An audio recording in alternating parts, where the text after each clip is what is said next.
at us. Happy Monday, right? Happy. She's back. I'm back. Hi, Lou. Hi, how are you? I'm well. How are you? I'm awesome. How was your week last week? It was busy. We had a busy week. Right. Yeah. You always do, though. It was Friday's show was like a revolving door of guests. They just kept showing up. It was fabulous. Awesome. And on Saturday, Luann, I emceed the first annual Gala Latina. Can I just tell you, next year, if you need to get a ticket, and that's all I'm going to say. We were at the Holiday Inn the Delta Ballroom. Sorry, Delta Ballroom. Capacity was 250 was the number of tickets they had. We had 251 people. Wow. With a waiting list of over 25. Well, I know when they were here, their energy was just electric. The music, I'm telling you, Jay Case and Frank Duresti and the gang, they call themselves Las Barbudos, which means the beards. I had no idea that they had this in their repertoire. Apparently they've been playing Cuban music now for a few years. They've only had a few gigs, though, is the thing, because I guess there's not a huge demand for it. Brilliant. Jay's speaking Spanish on this. I'm like, how did you learn how to speak Spanish? He said, from traveling and the internet and just learning the language. Best musicians here in CC3. People were dressed tuxedos and dresses and gowns. Oh my gosh. I mean, not everybody was dressed to the nines, and it didn't matter, but the room looked gorgeous. The table settings, flowers with flair did the centerpieces. Door prize, over $1,000 in door prizes.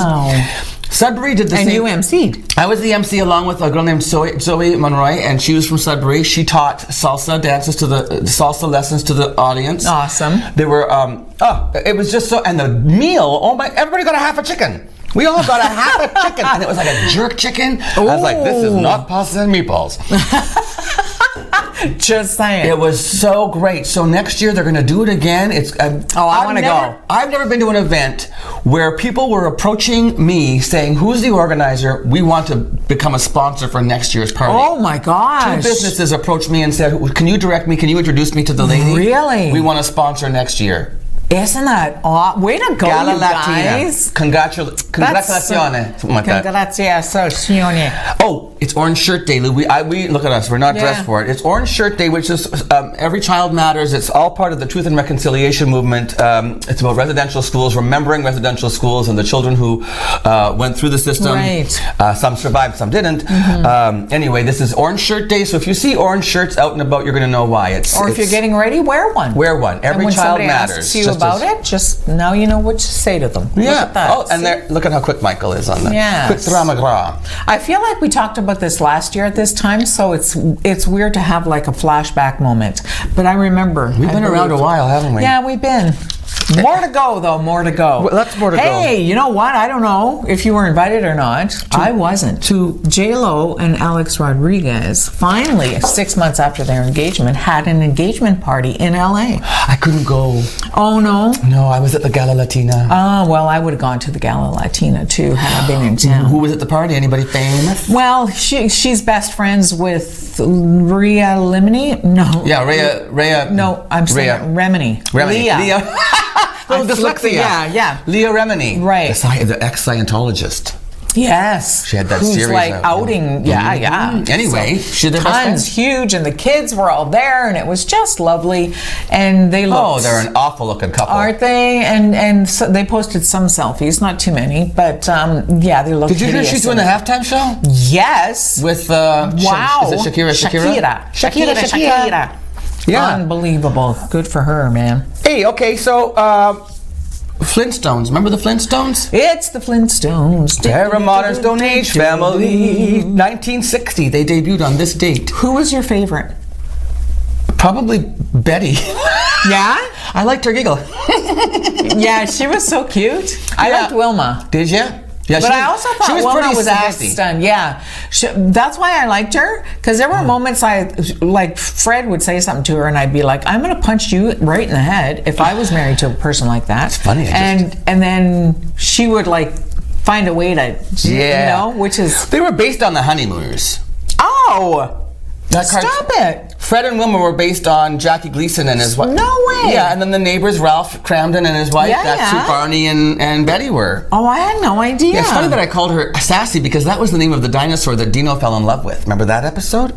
Anyway, happy birthday, Flintstones, 1960. So 2 years before I was born, they were on the air. That's crazy. Wow. Hey, Ashton Kutcher is doing okay. Is he? Apparently, he's on a trip, or has recently been on a trip to Disneyland with his family, his kids, and with Mila. Yeah, and Mila Kunis. he's in good spirits despite the big boom book from Demi Moore. I guess she says right in there that he cheated on her several times. Mm-hmm. And he also invited other women into the bedroom, and she was sober when she met him and ended up kind of getting drunk with him and stuff. And she said he took pictures of her passed out or like leaning on the toilet for being sick from drinking beer. And she said, you know, he did it because he thought he was being funny. She said, but ultimately he was shaming me. And she said she felt shamed for much of that marriage.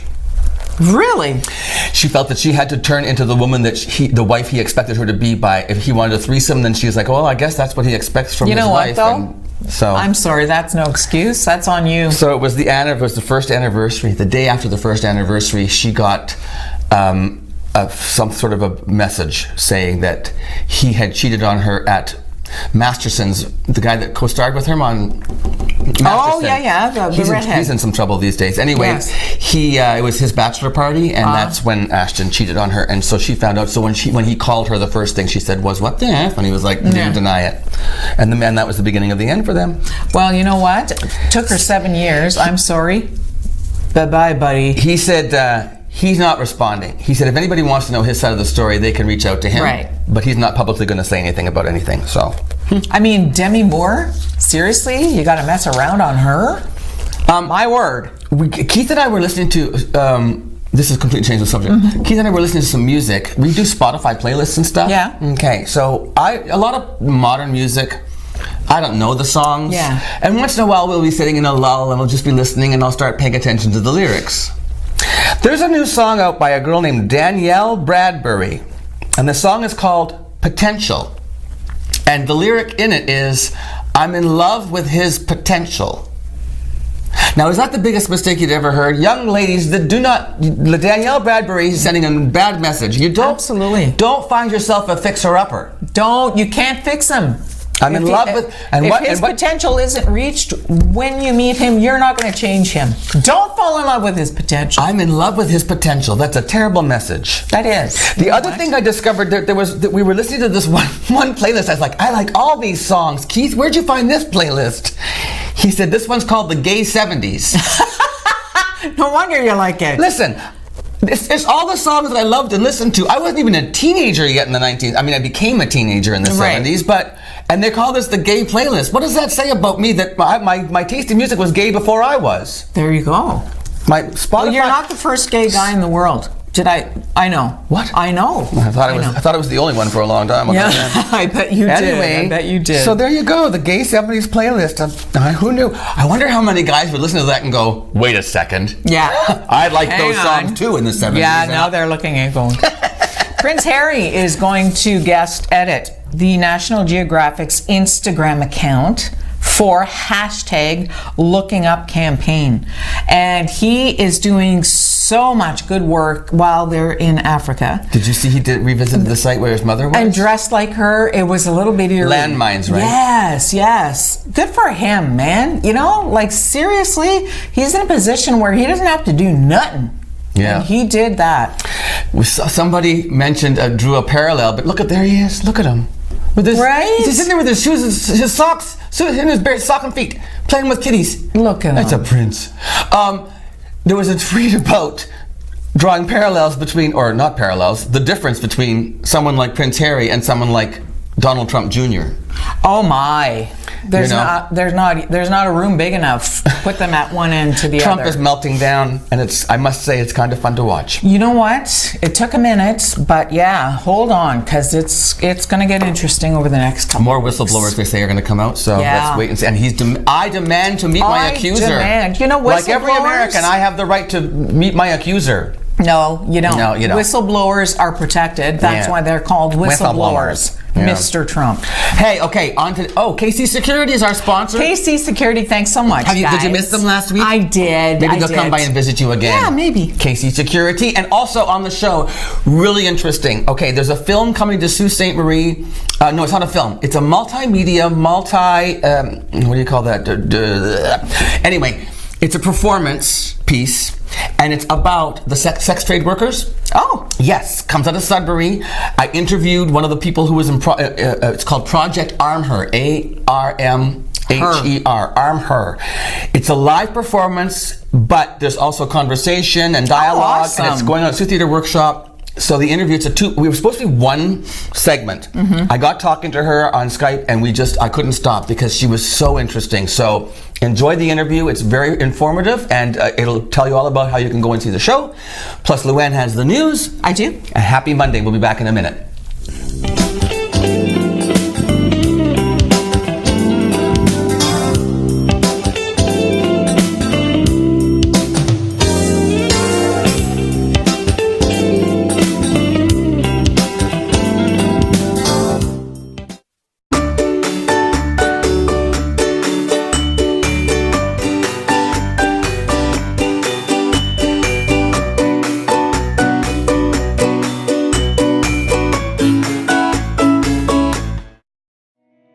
Last year we've been celebrating our 65th anniversary, dating back to services originating in our community in 1954, which is quite some time ago. It's been a great opportunity this past year to recognize the pioneers, the stakeholders that worked tirelessly to create what we are today. I'm grateful for everything that the families 65 years ago and the people that assembled the organization have done in order for us to achieve the success that we're experiencing 65 years later. Maitland Ford is a family-owned dealership that's been around with the Ford franchise since 1984. What I love about my Ford, I love the technology. I love the way it rides, I love the way the seats hug me, and I love the control I have right at the steering wheel. When they say that it's a true family atmosphere, it is 100%. They've been in business for close to 50 years. Employee pricing is back. That means you pay what we pay for a Ford SUV, F-150, Ranger, or Mustang. You pay what we pay. Absolutely.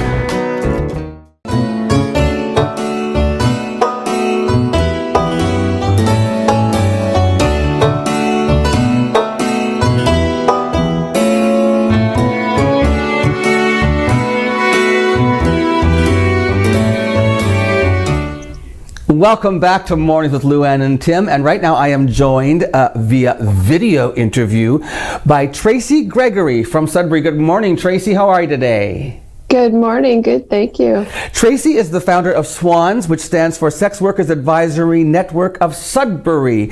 Tracy, tell me a little bit about your background and how you came to form SWANS.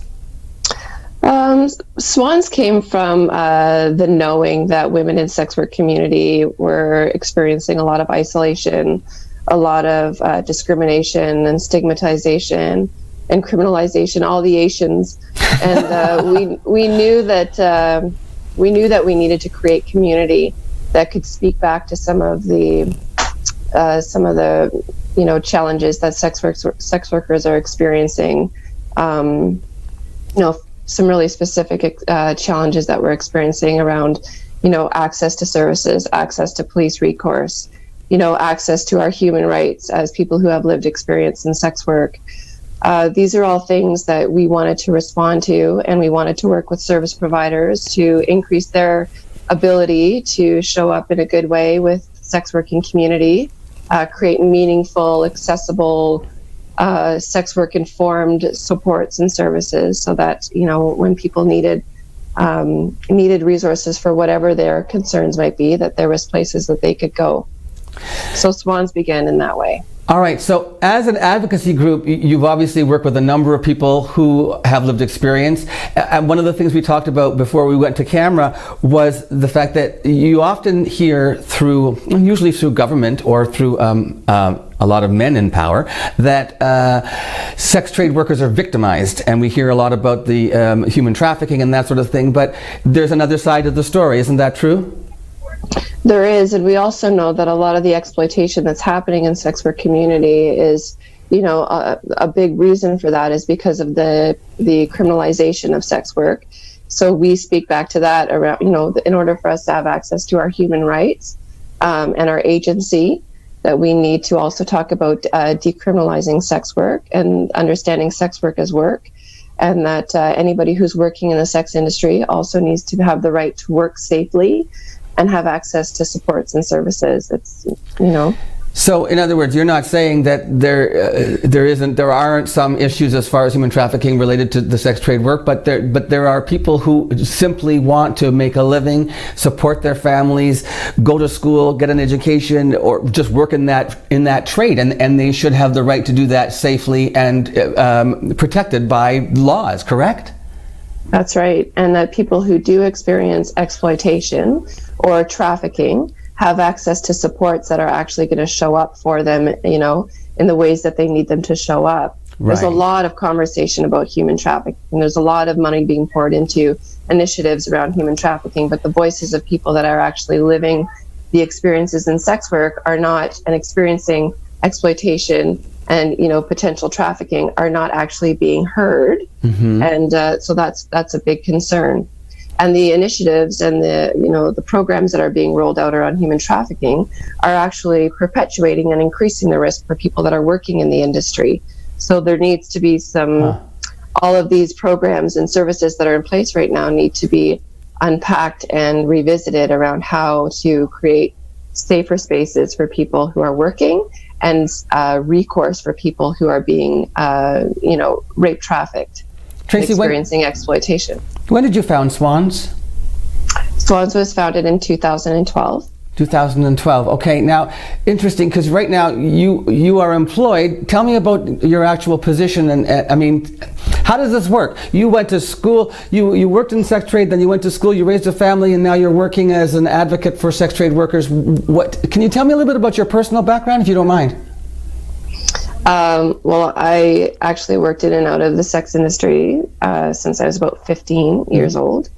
And I knew from my own lived experience that there was a lot of isolation and a lot of shame and a lot of internalized stigma and guilt and stuff that I just didn't really know how to unpack or talk about. So as I ended up going to university and doing some real critical exploring of my lived experience, connecting my own lived experience to the political and to the systemic and the social, and realizing that, it's not, all of that wasn't because I was a bad person or a bad mother, or that I needed to own any of the labels that were imposed on my person. And that all of the crime that was committed against my person was not my own fault. It wasn't this thing that, I made my bed, so I needed to lie in it kind of thing. I realized that I also had human rights, and I had the right to make the best decisions that I could for my family and still have access to my protection of my person and deep, meaningful relationships to my community, and that I was still an important, valuable member of community. And that absolutely changed my life.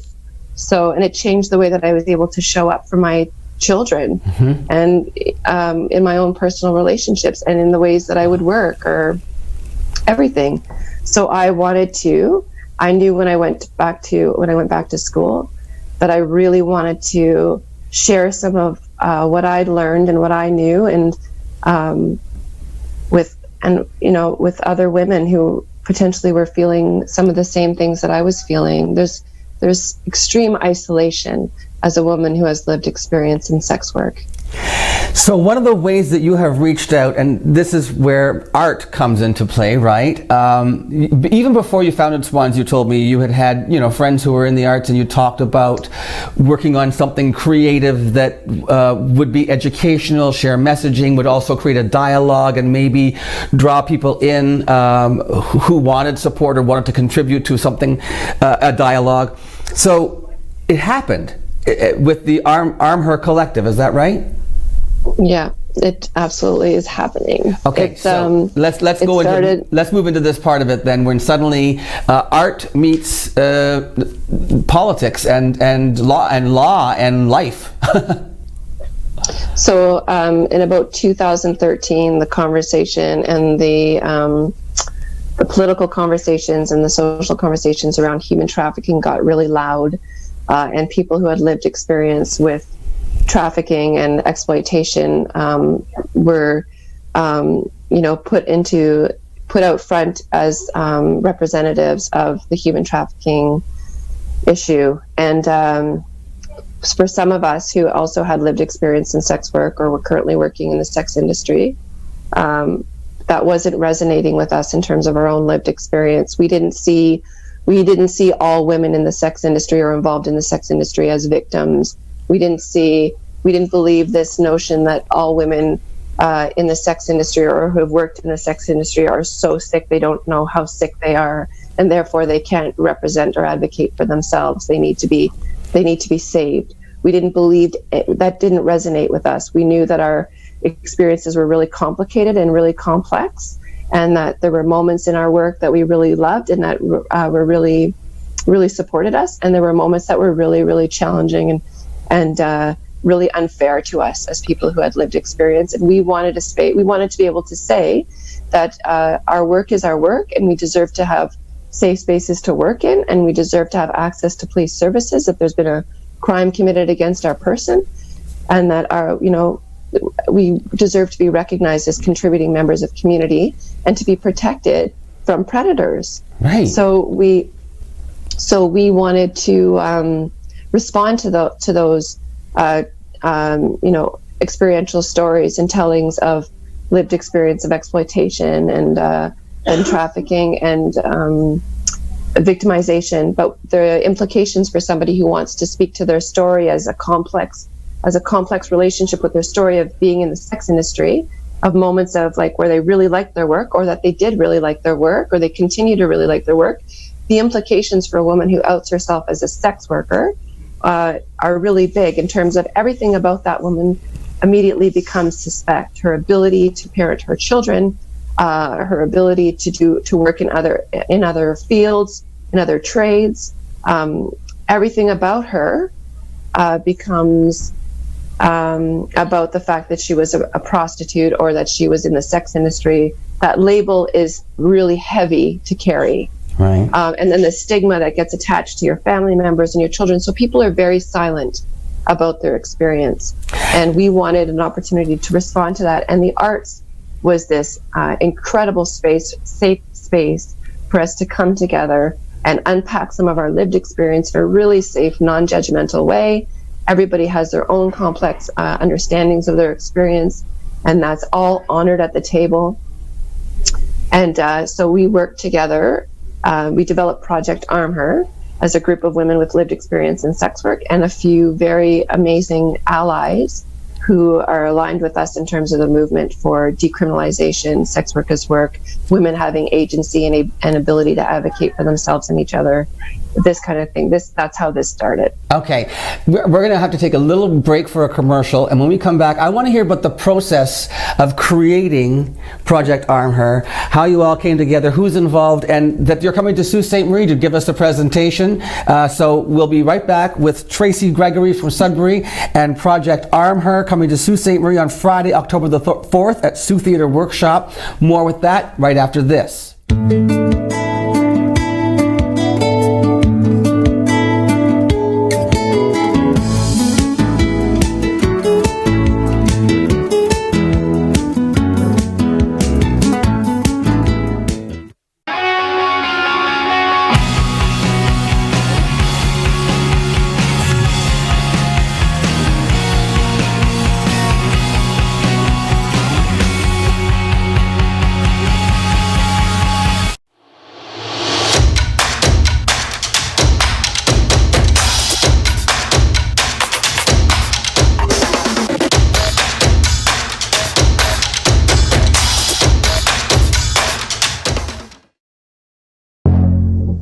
Who's home? Dad's home.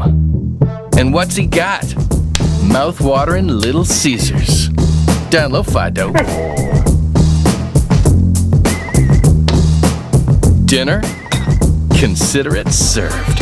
Little Caesars Ultimate Supreme Box Set. A 5-topping deep dish pizza with delicious Italian cheese bread. And I got it for $12. It's Little Caesars and a whole lot of tasty. Hot and ready.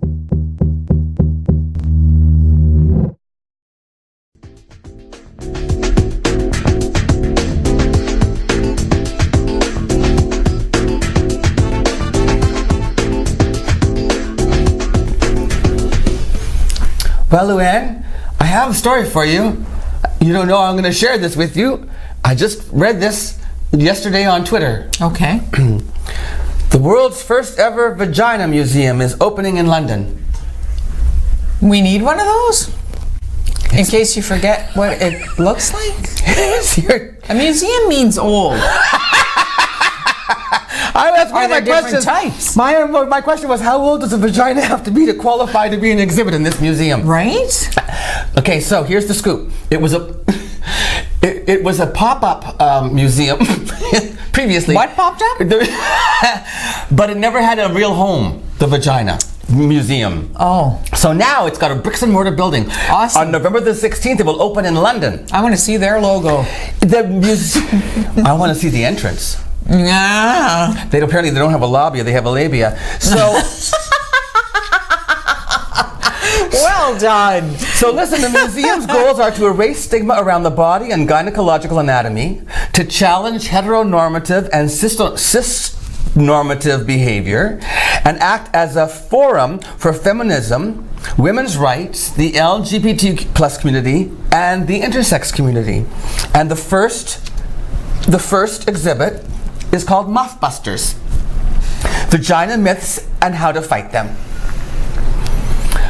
I don't think Vaginas have myths? I don't know that I could go into a vagina museum. I don't think I had a hard enough time coming out of it. I don't want to go back in again.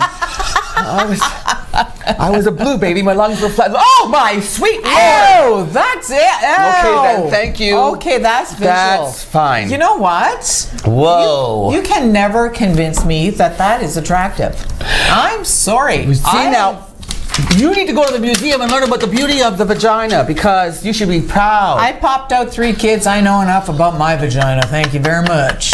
I know what it can do and I know what it can't do anymore. Oh, well, there you go. Where is that? London, England. Well, let's go. To the Vagina Museum. Hey, let's talk to the curator. We'll Skype. You and I both. Which is your favorite vagina? Why do you like it the best? I just think it's going to be a grand opening. It might take a minute. You can't go to the museum until it's fully dilated. Okay, listen. That's my story, and I'm sticking to it. That is craziness. That's hideous. It's not. That's part of the myth. You see, you can't. That you've got to. That's an ugly. There's beauty in everything. There's beauty body. in everything. No, I don't find. I'm allowed to not find. Okay. It's like eating your placenta. Oh! Vaginas on the wall. People eating their placenta. Oh my God! And what's going on in the world? For breakfast this morning, we're having porridge. You have what's next?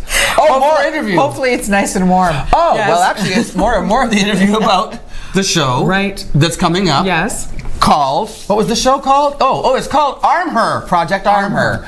So enjoy the second part of the interview, and we'll be back. We're not going to see vaginas in Arm Her, are we? They may. I don't even think they're going to talk. They're talking. It's more about personal experience and about the awesome and about.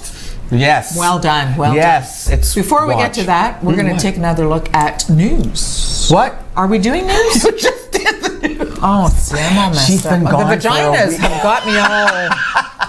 Vaginas. We'll be back with Project Arm Her Part 2 right after this. Hey, I could have a career. In what?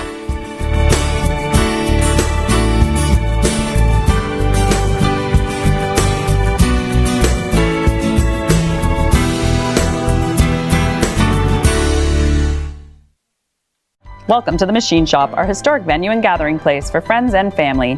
Built in 1899 on the site of a Northwest Company trading post. Today we are a go-to venue hosting many expos, concerts, weddings, and more. While you're here, choose one of our dining experiences. Enjoy a quiet dinner at the Mill Steakhouse and Wine Bar, watch a game in Trywood Fire Oven Pizza and local draft at the Boiler Room, or treat yourself every day to gelato and local coffee at the Gelato Mill. For more information on the Machine Shop, visit machineshopinc.ca. In your home, lighting is just as important as style. With PowerView Motorization from Hunter Douglas, you can schedule your shades to light up the room. Create privacy, or both, automatically. No hands required. So your shades will always be in the right place at the right time in style. And it's only from Hunter Douglas. Recently, the Government of Ontario established a $100 million affordability fund to help Ontarians who don't qualify for low-income conservation programs ease the burden of their electricity bill. Whether you rent or own your home, as long as you pay your electric bill, you could qualify. There are 3 levels of support available. The first is a home energy kit with upgrades like smart power bars and LED light bulbs. The second includes Energy Star appliances that help keep things cool during the hot summer months. The third is for electrically heated homes so that your power bills don't break the bank during those long Canadian winters. Plus, all upgrades, including installation, are completely free of charge. Visit affordabilityfund.org or call 1-855-494-FUND to find out if you qualify.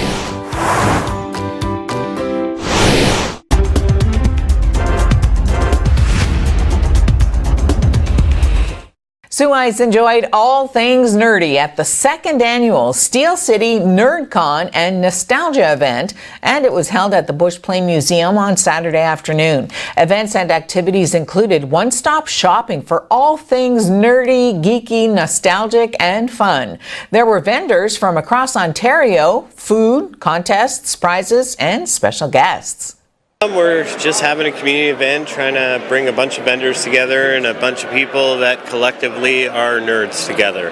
Yeah, this is the 2nd year. We're at my store, which is Vintage Games and Junk on Queen. Okay. So it was there. Nobody was doing anything in Sault Ste. Marie, essentially, so people were asking us to do it, and for years we didn't want to do it. We didn't think anyone would be interested. The Sioux's a very interesting community. And so we did a little mini test event before we did the first NerdCon, and it went really, really well. So we decided to do NerdCon and see how it turned out. And it far exceeded all of our expectations. So this is year 2, and we thought, hey, let's do it again and try to make it a little better and make it for everyone. And here we are. There's 54 vendors selling different things. There's special guests. We brought the Terrifier guys in from New York and New Jersey. And there's 5 food vendors, there's a face painter, there's a Magic Gathering tournament, there's a video game tournament, there's a costume contest, there's lots going on. Yeah, I'm just selling some old video games from PlayStation 2, Xbox 360 era. Yeah, I'm just here to have fun and enjoy everything about it. I was at the one last year, and this one's much bigger. It's a better venue here at the Bush Plain Museum, and it's great to see all the people out. A lot of people looking around and stuff. I haven't made a lot of sales right yet, but hopefully later this afternoon.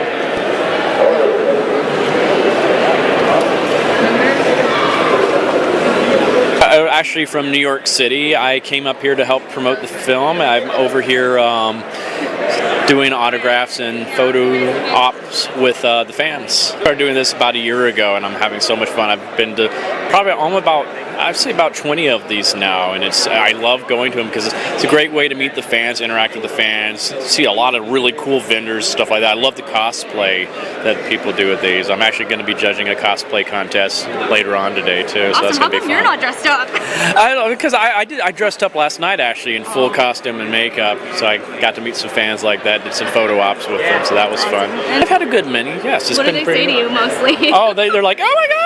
Freaking it's like, oh my God, it's you! I'm like, yeah, it's me. And we've also been talking about our sequel that we're about to start making as well, Terrifier 2, which is going to hopefully come out next October if all goes according to plan. So yeah, we start filming that in about 3 or 4 weeks. So that's going to be exciting. I think you went up to camp last night or something. In the rain?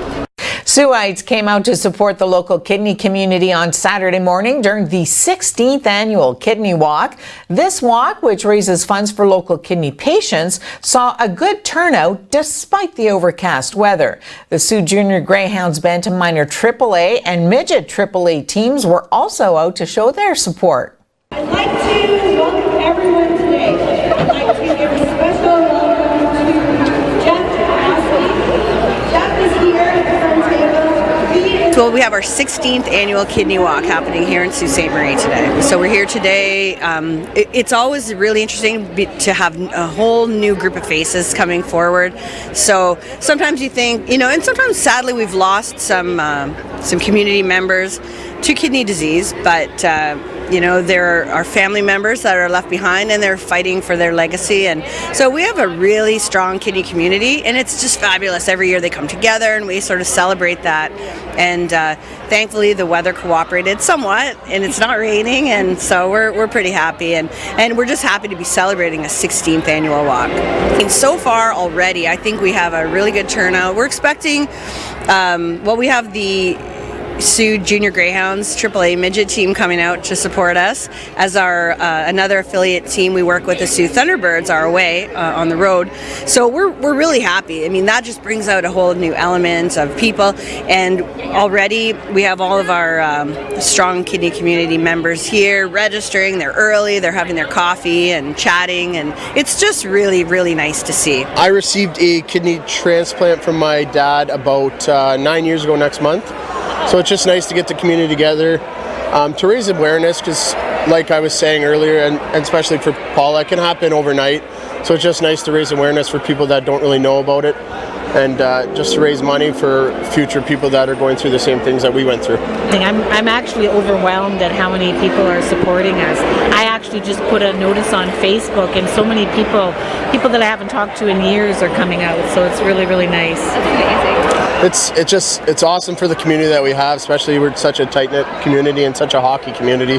So I grew up playing hockey, and it's just nice. I'm coaching the Bantam Minor AAA team, and they're here today, and then the Midget AAAs are here. So it's just nice that some of these kids that might not really understand the concepts right now are here, and the awareness of organ donation is starting so young. So hopefully that it can grow, and hopefully we won't have a shortage of organs later on in life. Liberal leader Justin Trudeau is defending the ongoing deficits in his party's newly released campaign platform as an important point of distinction with the austerity-minded Conservatives of Andrew Scheer. NDP leader Jagmeet Singh, meanwhile, who promised yesterday to spend $100 million to help Canadian kids avoid gang life, says the Liberal document is proof that the Liberals have all but abandoned their promise to establish a national pharmacare plan. You want a proof point of what Andrew Scheer has done, would do? Look at what Doug Ford has done. That is what Canadians need to be aware of and responsible for. Andrew Scheer is asking Canadians to double down on the kind of Conservative leadership that weakens gun control, that does nothing for our environment, and at the same time gives tax breaks to the wealthiest while cutting services for everyone else. It's just not been done, though. The reality is that we know it's needed. We know people are desperate for this investment, but no one's really stepped up and done it. Liberals haven't, and these youth organizations have come to me saying, we've got programs, we've got mentorship programs, we've got everything in place, but we don't have the funding, we don't have the core funding, and we need more help.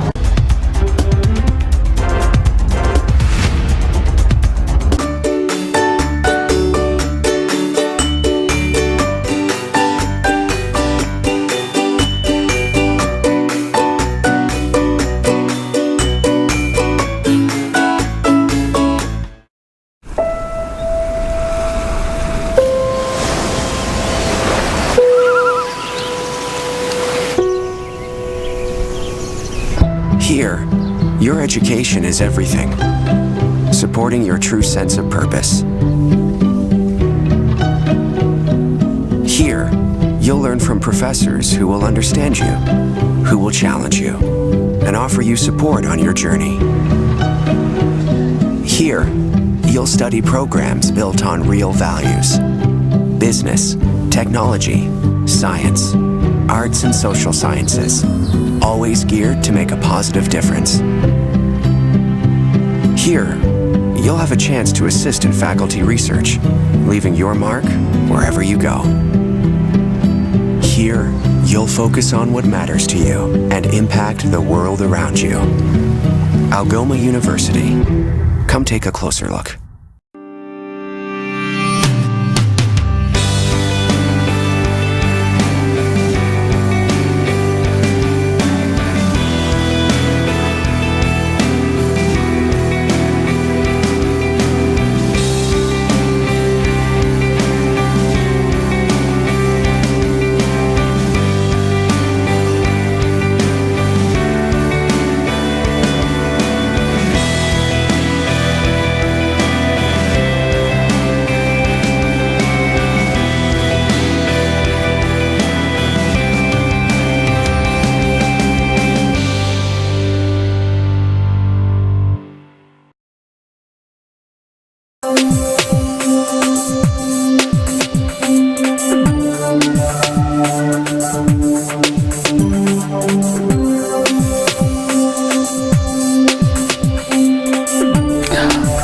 So that was the news that I just did.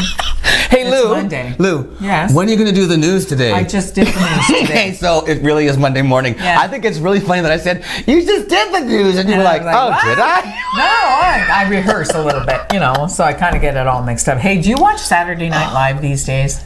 I haven't watched it in years. I don't enjoy it. No, I don't watch it either. But it's the 45th season kicked off on Saturday night, and there's one of the actresses, comedians, is Edie Bryant, is her name. Well, they debuted, yeah. Yeah, they did. She was the moderator of a political roundtable. Oh, really? And they call it Inside the Beltway. Okay. And live television, right? The wardrobe person, right in the middle of the skit, walked out and was adjusting her sleeve. They didn't know that they were on? I don't know what happened. She's like this, and then she went and turned and left. Well, the whole cast was breaking up laughing. They could hardly come back from it. Can you imagine that? Gosh. You gotta wonder, boy, it's not even Monday. See, right? Oh, come on. Because normally they call finals. Yeah. And that's when hair and makeup go, we're good for finals. Yeah, and we're wardrobe good, goes, we're all set. But no, this person obviously missed the finals call. Oh my Just gosh. wandered on. Imagine Did they that. think they were rehearsing? I don't know. Wow.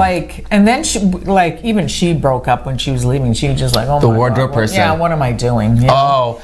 Did you see the sign behind us, by the way? Yes, This picture isn't that behind cool? us. Michael's been finding some, what do you call them? Historical old pictures.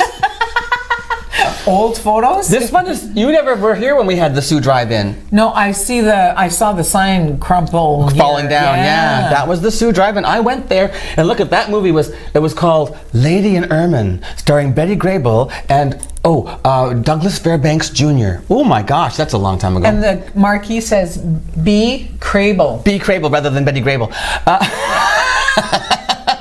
Those were the days. I remember going to that drive-in. Oh yeah. I remember watching Grease at the drive-in. Really? After it did, well, I saw Grease 6 times in the movie theater downtown, and then I went to the drive-in because I wanted to be at the drive-in when Grease was playing, and they did the drive-in scene, so we could all go on the swings and swing with John Travolta. Oh, there's swings there? There were swings there was a whole playground at the drive-in. Really? Yes. Wow. You missed it, eh? Apparently I missed it. I love drive-ins. I never made out at the drive-in though. No. Did you? Did you have a drive-in in Espanola? No, I went once when I was a kid to Sudbury. We did the A&W. Big night. Ooh. In the Boursier household. A&W and the drive-in. Oh, those were the good old days, right? drive-ins. I wonder if they would survive again. Probably not. I don't think so. No. No. Okay, so now I can introduce the second, am I right? Is it the second segment of my interview with Project Arm Her? Okay, enjoy the second segment of Project Arm Her, and then we'll be back after that. Stay tuned for more Mornings with Luann and Tim right after this.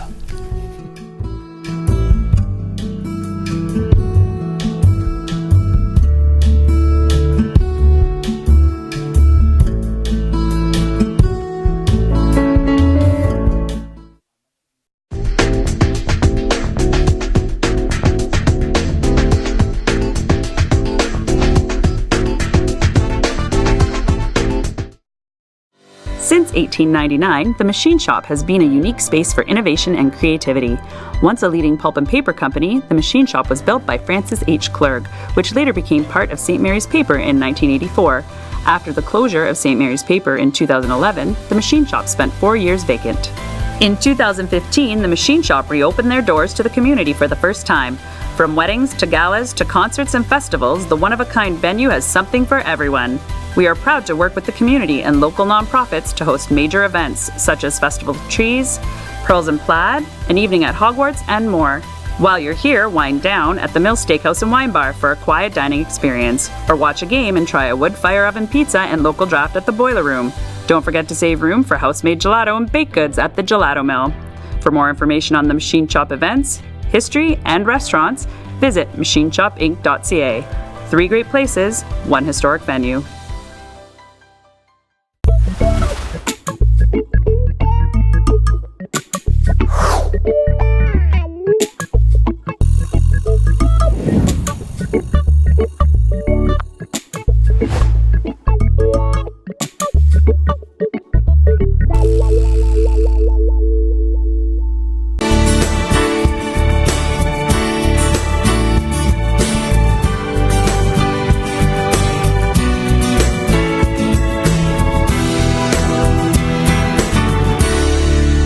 Welcome back to my interview with Tracy Gregory, who's joining me via video through Zoom. It's a new platform that we're using here at ONNtv. It works quite well. Tracy, I can see you, I can hear you, and that's all that really matters. So, yeah. So let me talk. We were left off talking about Project Arm Her, and tell me a little bit about the process then of creating this theatrical multimedia, so many multis. There's multimedia, this and tell me how you brought it all together. So we, one of the women who's involved with Swans really wanted to speak back to all of the discourse and the narratives around human trafficking. And we felt, it was very painful for many of the women to feel like they were being represented as victims, as needing to be rescued, and really trying to establish themselves in terms of their right to work in the sex industry. And right to parent their children, and right to go to school and do all these other things while working in the industry, right to having a full lived experience that wasn't defined by the stigma and the shame of the socially imposed stigma and shame of working in the sex industry. So they, that was, but they're, because of the implications of being somebody who has lived experience and speaking out or being outed as a person with lived experience in sex work, they were feeling very silenced.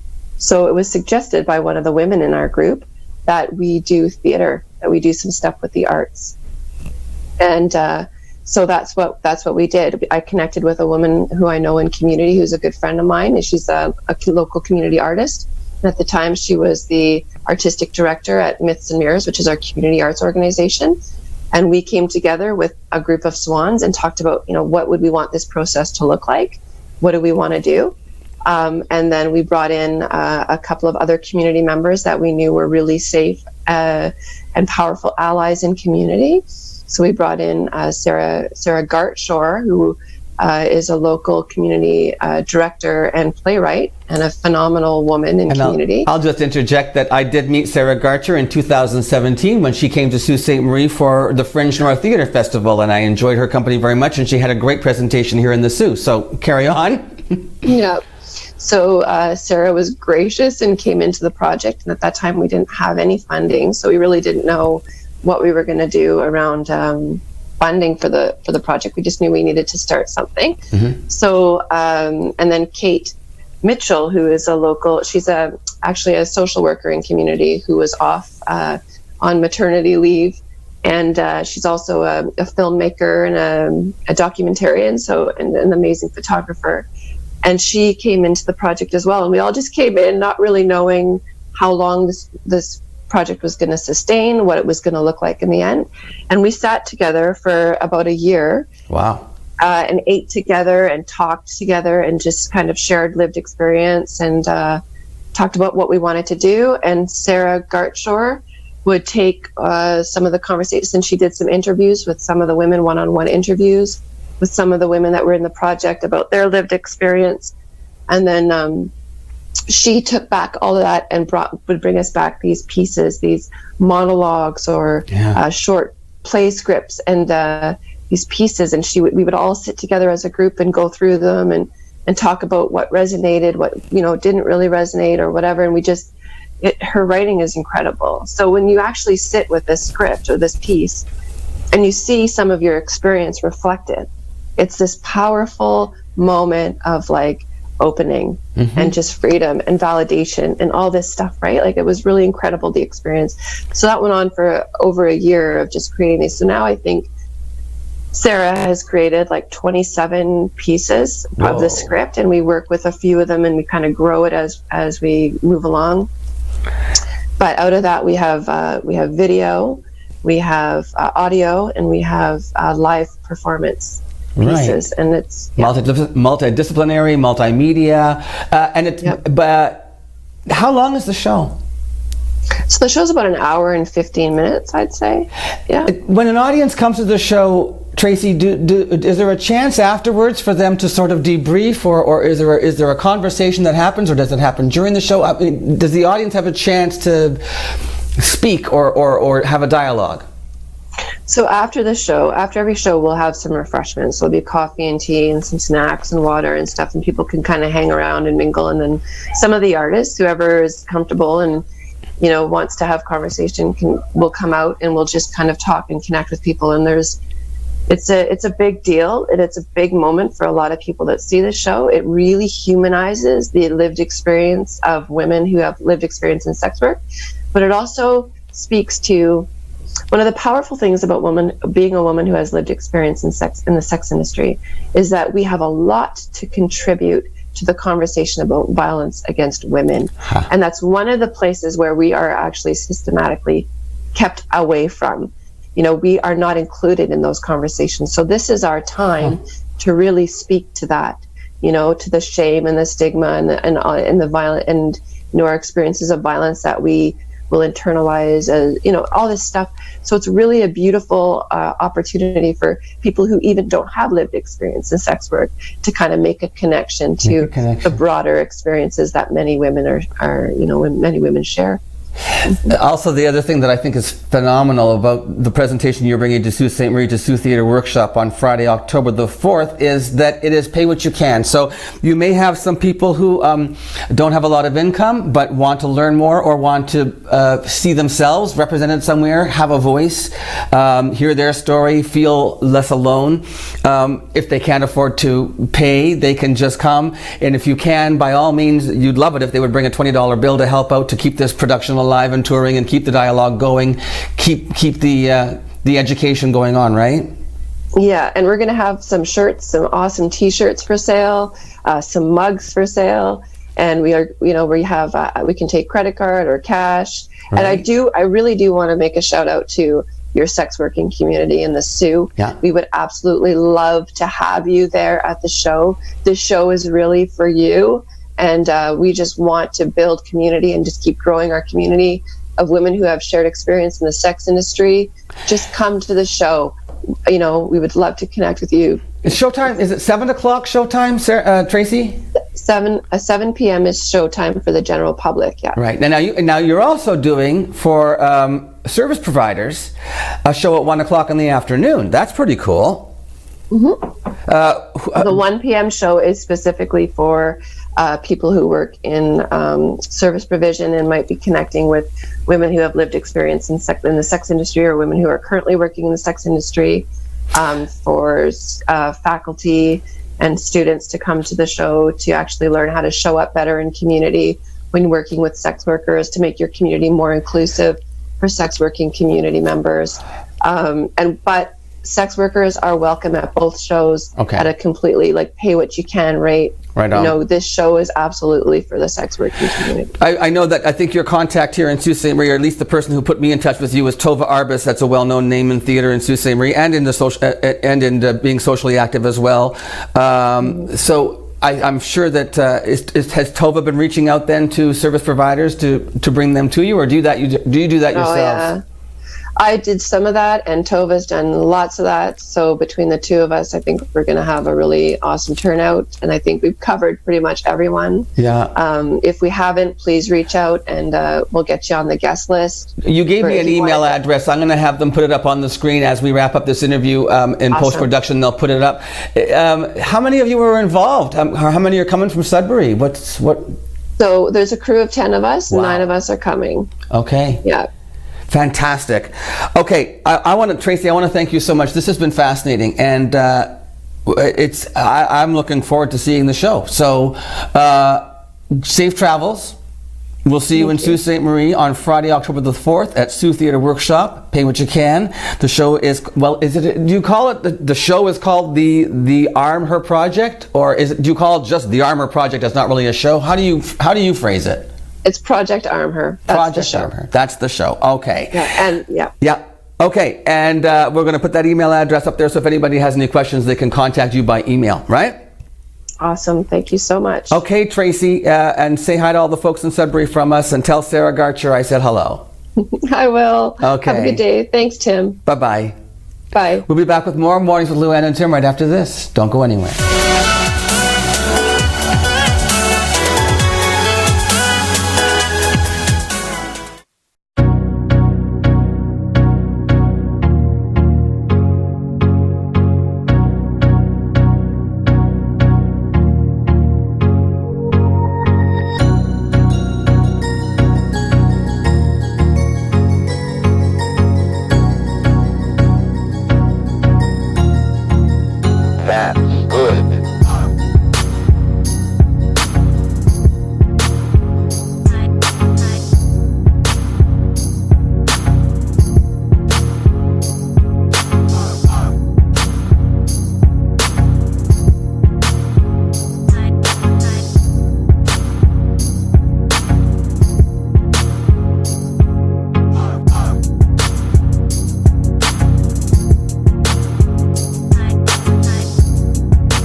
Here, your education is everything, supporting your true sense of purpose.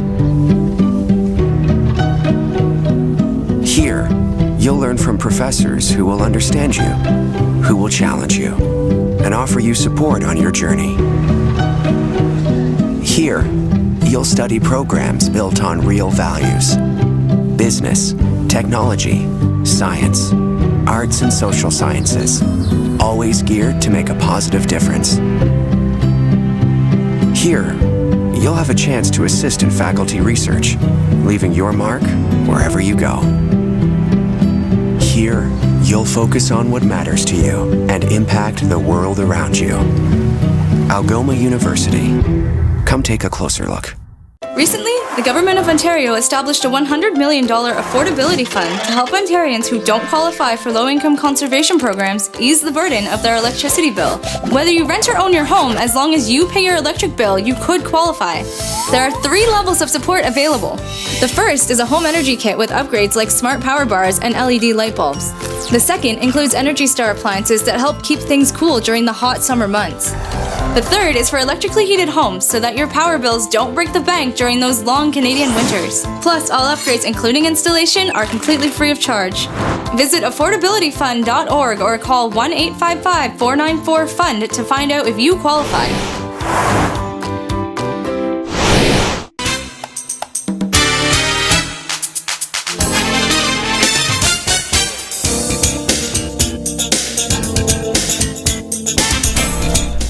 Luann? Yes? When are you going to do the news? Tomorrow. Tomorrow. Probably the same time as I did it today. Chances are. And I might even know what time that is. Thanks again to KC Security for sponsoring our show. I'm so happy you're back. I'm so happy to be back. Thank you so much. Missed you tons and tons. And we missed you as well. So I didn't miss you. I never left. Right. No, he didn't. He never leaves. Ever. Like a guest that won't go home. Don't ask him up for dinner. We'll see you tomorrow. Yeah, we'll see you tomorrow. We'll see you tomorrow too. Have a great Monday. Thanks for watching.